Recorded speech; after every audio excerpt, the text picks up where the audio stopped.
சாதாரண ஆக்கள் கதைச்சு ஆகாது. முடிஞ்சால் 7 மணி சொன்னா டாக்டர் வந்து நேரடியா இறங்கி நான் மட்டும் குழந்தையோட தள்ளி விட்டா வெளியில போ உன்னியார் இங்க வர சொல்ல அப்படி வெளியில போ உன்னியாரங்க வர சொல்லிட்டு தள்ளி விட்டுட்டா ஹஸ்பண்ட் போலீஸ் நான் செய்யறதை செய்வேன். அப்படி உங்களுக்கு அவ சொன்னோம்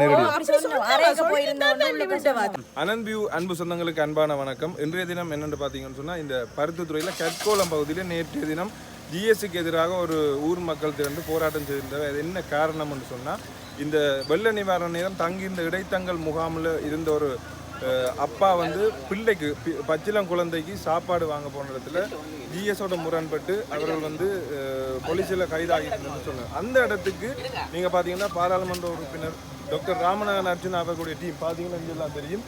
அந்த டீம் தான் சேர்ந்து இப்படியே போய் நிவாரண பொதிகளை வழங்கப்படுறோம். அந்த இடத்துலையும் முழங்காலுக்கிட்ட தண்ணியெல்லாம் நின்று இருந்தது. அந்த இடத்தையும் பார்வையிட்டு அந்த முக்கியமாக அந்த நேற்று பேட்டி கொடுத்துருந்த அம்மாவையும் சந்தித்து அந்த பிள்ளைக்கு முறைய பொதிகளை கொடுக்கத்தான் போகிறோம். ஓகே, நீங்கள் அனந்த் வியூக்கு ஃபஸ்ட் டைம் வந்திருந்தால் அனந்த் வியூவை சப்ஸ்கிரைப் பண்ணுங்க. தொடர்ச்சியாக வாங்க காணொலிக்குள்ளே போவோம். டாக்டர் தான் அடிச்சு பிரச்சனை சொல்லுவோம் இருந்தாங்க. வீட்டுக்குள்ளே போவோம். உங்களை பற்றி தான் நிறைய வீடியோக்கள் வந்து கொண்டு இருக்குது.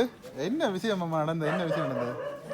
ஒரு கொஞ்சம் சாப்பாடு இந்த பிள்ளைகளுக்கு கேட்டதுதான் பிரச்சனை. ஜிஎஸ்ல கேட்டது இந்த பிள்ளைகளுக்கும் ஒரு வயசான அம்மாவுக்கும் சாப்பாடு நான் கொண்டு கேட்டதான் பிரச்சனை.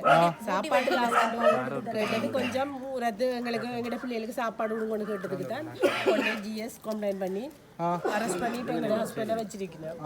அதுக்கு நாங்கள் டிஎஸ் ஆஃபீஸுக்கு எல்லாம் போய் கேட்டாங்க. எங்களோட ஹஸ்பண்ட் என்ன பிள்ளை செய்த சாப்பாடு ஒரு எங்களோட ஒரு நாங்கள் ஒரு இலங்கையில் ஒரு இலங்கை பிரஜையாக தானே இருக்கிறோம். எங்களுக்கு எல்லா உரிமையும் இருக்குதானே. ஒரு கிராம சேவையாளர்கிட்ட வந்து எங்களுக்கு பசிக்குது சாப்பாடு தான் கொண்டு ஒரு அனர்த்த டைம்ல போய் இருந்து கேட்கறது பிள்ளையோ சார்? பிள்ளையா இல்லை தானே. கேட்டதுக்காண்டி என்ன செய்ய கேட்டதுக்காக போலீஸுக்கு கம்ப்ளைண்ட் பண்ணி ஜெயிலில் தூக்கி வச்சு அரெஸ்ட் பண்ணிட்டாங்க. இன்னும் விடையில அவன் ஹஸ்பண்ட் வந்து அதே போலீஸா வேலை செய்யறார். அப்ப நாங்கள் எல்லார்டையும் போய் கேட்டு நாங்கள் எங்களோட ஹஸ்பண்ட் சரி அப்படி இருந்தாலும் எங்களோட ஜிஎஸ் தானே நாங்கள் ஒரு எக்ஸ்கியூஸ் கேட்க சொல்லி போலீஸ் எல்லாம் சொன்னார். நீங்க ஒரு எக்ஸ்கியூஸ் கேளுங்க, கேஸை வளர்க்காதேங்க, உங்களுக்கு தங்கரைச்சல் கஷ்டம்னு சொல்லி சொன்னிச்சுனா. அப்ப சரி என்ன புள்ளியோட போய் நான் மிஸ் சரி அவர் அப்படி உங்கள்கிட்ட சாப்பாடு கேட்டு மெச்சு கொண்ட புள்ளியோட தள்ளி விட்டுட்டா சார். குழந்தையோட தள்ளி விட்டுட்டா வெளியில போ உன்னியார் இங்க வர சொன்னா அப்படி வெளியில பவுண்டியாரங்க வச்சு வர சொல்லிட்டு தள்ளி விட்டுட்டா. ஹஸ்பண்ட் போலீஸ் நான் செய்யறதை செய்வேன். அப்படி உங்களுக்கு அவ சொன்னோம் தள்ளி விட்டுட்டு சொல்றா உங்களால என்ன செய்ய இயலுமோ செய்யுங்க அப்படின்ட்டு. அப்ப அப்படி ஒரு அரெஸ்ட் பண்ணதுக்குரிய காரணம் என்னன்னு சொல்லினோமா? என்னன்னா தங்கட வேலை செய்யறது கண்ட அரச வேலையில இடையூறு விளைவிச்சதுன்னு சொல்லித்தான் கம்ப்ளைண்ட் கொடுத்துருக்குறா. வேற தூசணங்களால பேசினா அப்படி ஒரு வார்த்தையிலே பேசி எனக்கு 3 பிள்ளைகள். இது எங்களுக்கு ஒரு தட்ட உதவியும் இல்லை. நாங்க கஷ்டம். அவர் எனக்கு மேல தட்டி இந்த ஊர்ல கேட்டா தெரியுமா எங்களோட நிலைமை என்னண்டு. ஒரு தனி தொழிலோ அப்படி ஒன்றும் இல்லை. சரியான கஷ்டப்பட்ட குடும்பம் தான் இந்த இதை ஒருத்தருமே எடுக்காம இருக்கணும். இதே ஒரு வசதியான ஆக்கள்லையோ இல்ல பெரிய பெரிய ஆக்கள்ட கேஸ்ண்டா உடனே எல்லாருமே இந்த உண்மையா நீங்கள் ஒரு நல்ல ஒரு விஷயம் கொஞ்சம் ஜனாதிபதிக்கு அனுப்பி எங்களோட பிரச்சனைக்கு ஒரு தீர்வு தாங்க. என் ஹஸ்பண்டை விட வேணும், எனக்கு வேற எதுவுமே வேண்டாம். எனக்கு என்ன மனுஷன் வேணும் சார், எந்த புருஷன் எனக்கு வேணும், என் பிள்ளைகளுக்கு அப்பா வேணும், எனக்கு ஒரு தீர்வு வேணும். நீங்க உடனடியா எனக்கு ஒரு தீர்வு தாங்க. எல்லாருமே வந்து எடுக்கிறீங்க. ஆனா என்ன மனுஷன் நாளை விடாட்டா நான் அதுல தீ குளிச்சே சாவேன். என் மனுஷனும் என் பிள்ளை 3 பிள்ளைகளுக்கு அப்பா வேணும். என் பிள்ளைகள் மன ரீதியாக மன உளைச்சல் என்ன சமைக்க இல்லை. நான் சாப்பிடாம இருக்கிறேன். அக்காக்களோட சாப்பிடல. என் பிள்ளைகளுக்கு கொடுக்காத சாப்பிடாம இருக்கு. சரியான போசாக்கில் என் பிள்ளைகளோட யாழ்ப்பாணம் போகலாம்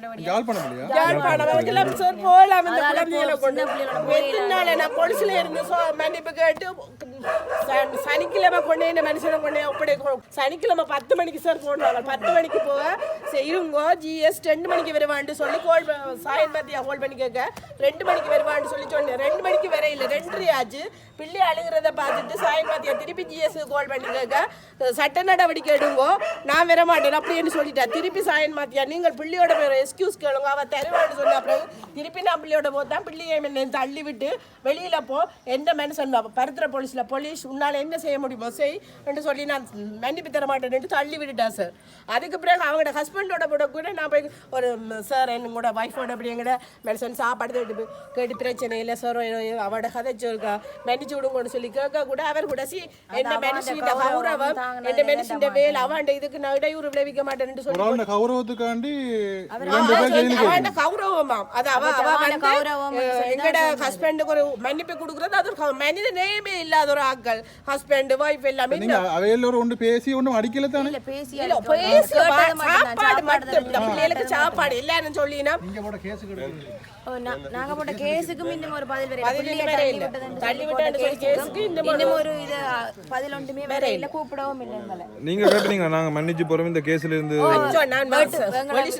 என்ன செய்றீங்களா நான் சொன்னேன் சார் எங்கட ஜிஎஸ் தானே எங்கட பிள்ளைகள் படிக்கிற காலத்துல நான் ஒரு சைனுக்கு போவேன் ஒரு ஐசிஎல் விழா போவேன் அவளோட பகைக்கு இல்லை நாங்கள் அவளோட காலில் வேணும்னா விழுகிறோம் எங்களை மன்னிக்க சொல்லி கேளுங்க சொல்ல இல்ல இல்ல இவையெல்லாம் மன்னிக்க இல்லாது கோட்ஸுக்கு விட்டு இவையில பட்டினி போட்டதான் இவையில என்ன வேணும் நிலைமை என்னட்டு தெரியும் என்று சொல்லிட்டு பிள்ளையின் நானும் எந்த மனுஷனை நாளைக்கு விடாட்ட நான் அந்த இடத்துல இருந்து வரவே மாட்டேன் நாளைக்கு தீ குளிச்சு செத்தே போவேன் நாங்கள் எங்களால் தனிய வாழையில எனக்கு ஒரு தட்டு ஆறுதலும் இல்ல ஒரு தட்டும் இல்ல எங்களுக்கு நாளைக்கு வழக்காக நாளைக்கு போலீஸ் கொண்டு வரீங்க கோர்ட்ஸ்ல வழக்கு தாக்கல் செய்தாச்சா கோர்ட்ஸ்ல ஓ நேத்து கோர்ட்ஸ்ல என்னன்னு சொல்லி எழுதுக்கீங்க தங்கட வேலையை இடையூறு விளைவிச்சு அந்த தூசணங்களை பேசினது இடையூறு விளைவிச்சு சொன்ன சாப்பாடு எங்களுக்கு நிஜமிக்கிற கிராம சேவையாளர்கிட்ட எந்த பிள்ளை பசியில அழுகுது குடுக்குற சாப்பாட்டு பொதியில ஒன்றை குடுங்கன்னு கேட்டது தவறா?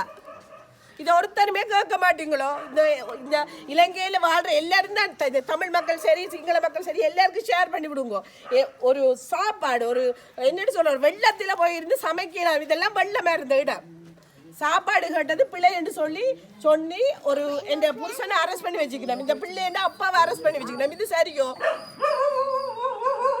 விடாட்டா நான் நாளைக்கு இந்த போலீஸ் ஸ்டேஷன் வாசல்ல இருந்து வரவே மாட்டேன். என் பிள்ளைகளுக்கு அப்பா வேணும் 3 பிள்ளைகளும் அப்பாவும் என் பிள்ளைகள் அப்பா அம்மா அப்பா பிஸ்கெட் வாங்கிட்டு வர வரைக்கும் காணையில இருந்து மற்ற பிள்ளைங்க இருக்குது அப்பா நாளைக்கு வேற அப்பா அம்மாவிட்ட போயிட்டான்னு சொல்லிட்டு நாங்கள் இருக்கோம். எனக்கு மேன உழைச்சல் என் 2 மூத்த பிள்ளைக்கு மேன உழைச்சல் 2வது பிள்ளைக்கு அவங்க சொல்லவே இல்லை என்ன விஷயம் உண்டு.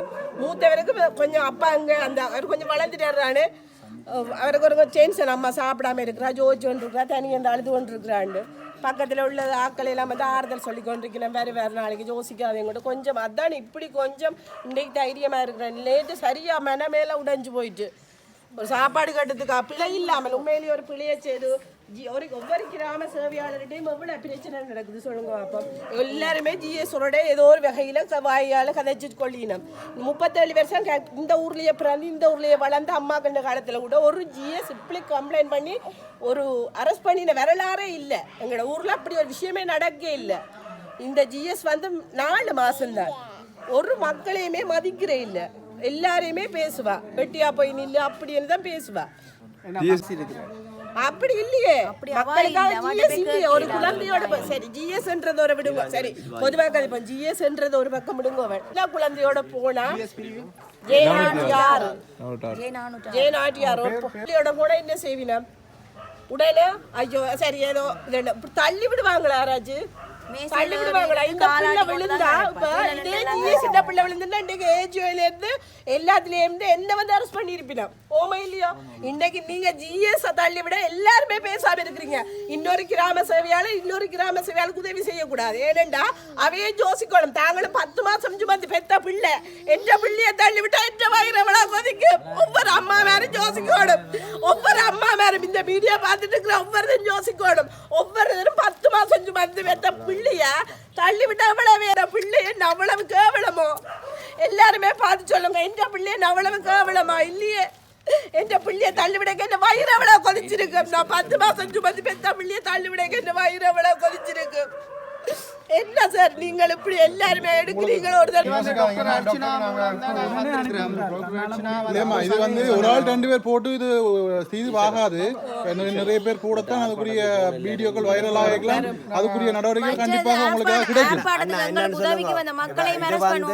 சும்மா சாதாரண ஆக்கள் கதைச்சு ஆகாது முடிஞ்சால் 7 மணி சொன்னா டாக்டர் வந்து நேரடியா இறங்கினா மட்டும்தான் டாக்டர்கிட்ட விடுங்க. டாக்டரால தான் இந்த பிரச்சனையை தீர்க்க முடியும். எங்களுக்கு உதவி இல்ல வந்த பிள்ளை சாத்தியப்படாது. மற்றது அவையெல்லாம் மாத்த போறோம்னு சொல்லி நேற்று சொன்னேன். இப்ப மாத்துறதுக்குரிய அடையாளமே இல்ல, உதவி செய்ய எந்த வந்த ஒரு ஆட்களெல்லாம் எதுவுமே இல்ல. இதை வந்து நீங்க கருத்துல உதவி செய்ய வந்த கொண்டு உதவி செய்ய வந்த ஊராக்களெல்லாம் arrest பண்ணி complaint பண்ண போறேன்னு அதுல கொஞ்சம் பேருங்களே அரெஸ்ட் பண்ணணும்னு சொல்லிக்கிறேன். இப்போ ஏதோ உங்களுக்கு போய் கேஸ் போட்டு தரணும், எங்களை அரெஸ்ட் பண்ணணும்னு சொல்லிக்கிறேன். எங்களுக்கு அதை பற்றி எங்களுக்கு பிரச்சனை இல்லை. அரெஸ்ட் பண்ணட்டும். நாங்கள் சட்டத்துக்கு அடுத்த போகணும். பிள்ளைன்ற ரீதியில் நாங்கள் போய் இதுன்றாங்க. டாக்டர்கிட்ட கேளுங்க. நாங்கள் டாக்டர் வர சொல்கிறோம். இப்படி பிரச்சனைக்கு வந்து அவர் கூடுதல் பிரச்சனை போகிற வேற அந்த டாக்டர். நான் சொல்றேன், நீங்க என்ன டாக்டருக்கு என்ன சொல்ல விரும்புறீங்கன்னு சொல்லுங்க. டாக்டர் அர்ச்சனா இதுக்கு ஒரு முடிவு தாங்க ப்ளீஸ் சார். டாக்டர் அப்படியே எல்லாமே நாங்க பார்த்து கொண்டிருக்கிறோம். அவர் ஒரு நல்ல ஒரு ஆள். உண்மையிலேயே இப்படியா நாங்களும் கட்டாயம் புருஷனை ரிலீஸ் பண்றதுக்காகவும் இன்னும் எங்களுக்கு எல்லாம் உதவி எங்கட மக்கள் ஊர் மக்களை காக்குறதுக்காக டாக்டர் அர்ச்சனா இங்க வரணும். உடனே எங்களுக்குரிய தீர்வை அவர் தரணும். இதுதான் நான் அவருக்கு சொல்றது. மண்டாடி கேட்கிறோம், கெஞ்சி எதிர்பார்க்கிறோம். அவர் வருவார், கட்டாயம் வருவார், கட்டாயம் வருவார் எதிர்பார்க்கிறோம். அவர் ஒரு இங்கே ஒரு அசம்பாவிதம் நடந்தால் உடனே அந்த இடத்துக்கு போகிறார் டாக்டர். மன்னாருக்கு எல்லாம் அந்த பிரச்சனைக்கு உடனே போனார். அதே மாதிரி இந்த பிரச்சனைக்கும் டாக்டர் வருவான்னு நாங்கள் எதிர்பார்க்கிறோம். ஆனால் டாக்டர் வரணும். இந்த பிரச்சனைக்கு நாங்கள் அந்த பிரச்சாரம் ஆர்ப்பாட்டம் செய்ய போட்டாங்க. அதுகளுக்கு போனாங்களே வேணும் அரசு சொல்லி ஒண்ணுமே தெரியல. கிராம சேவர் எல்லாரும் ஒரு ஆர்ப்பாட்டம் மக்கள் ஆர்ப்பாட்டம் செய்யறதுக்காக மக்கள் சேர்ந்துதானே இப்ப போய் கேட்டிருக்கோம், தட்டி கேட்டிருக்கோம். இந்த ஒரு இப்ப வந்து குறிப்பிட்ட மக்கள் தான் போய் கேட்டிருக்கிறோம். இப்படி இது சாத்தியப்படாம இருந்தா அவ இந்த ஊர்ல இருந்து மாத்தாம இருந்தா இல்ல பெரிய ஒரு ஆர்ப்பாட்டமா இது வெடிக்கும். இது மாற்றமே இல்லை. இதுல நாங்கள் எங்கள மக்கள் டாக்டர் வந்து உங்களுக்கு இது ஒரு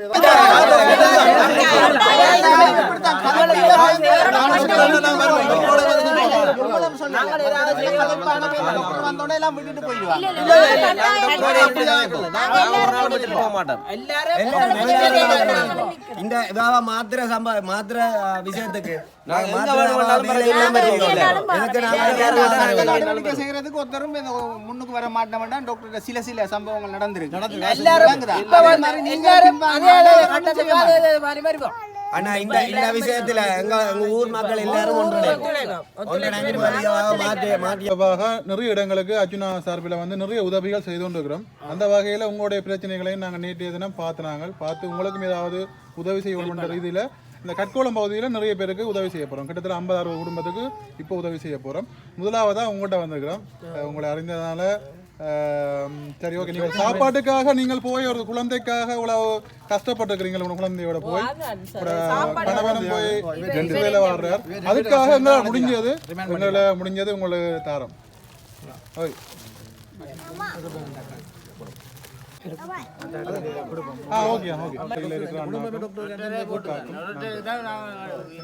என்ன நடந்தது?